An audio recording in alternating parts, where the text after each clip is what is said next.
Welcome to a Fables a Day, in which the Archivist reviews an issue of Fables a day up till the final issue, where he will undoubtedly cry like a baby. And there is no restraint on spoilers, so if that's a problem for you, well then go read the series and then come back. On with the show. Fables number 30. The Cruel Hot Summer, in which the election is decided, Snow gives birth, a blunder is revealed, threats are made, and the investigation is begun.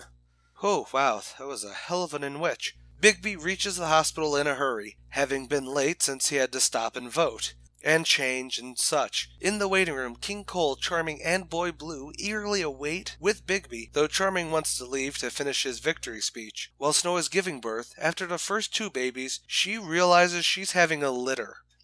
Meanwhile, over in Fabletown's and the farm, everyone is lined up to place their votes, and of course, Charming is now the new mayor, though some people aren't too thrilled. Over at the hospital, Bigby is being a glowing father over his 6 newborn pups, though only one looks completely normal, meaning they'll have to move to the farm, and Bigby isn't allowed at the farm. Prince Charming goes to talk to the witches of the 13th floor about the mass glamours he promised in his campaign, yet the witches are unable to do it because it drains them so much, meaning now Charming is out his biggest promise.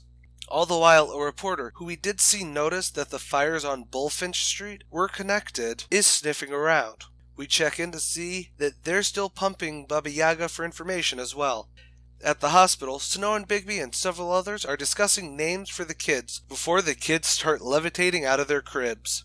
Where to begin? Okay, let's see. So, Prince Charming is the new mayor of Fabletown, and immediately his biggest campaign promise has to be broken because he didn't think or consult with the witches.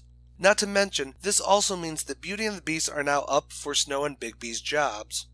Also, the mounting threat of a reporter catching Wise at Fabletown may not be new. We saw it with the Sharp operation, but this guy isn't starting in the crazy. He's not going, oh, they must be immortals. He just knows that he's the only one that remembers the events and everything. It's a neat notion, but the big one for me, the biggest event, is Snow and Bigby's kids are born, and they're goddamn adorable.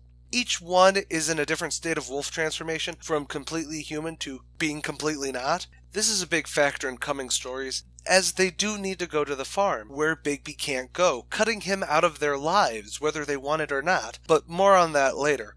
We've got a lot of threads starting, so come back tomorrow and see which lines get a bite.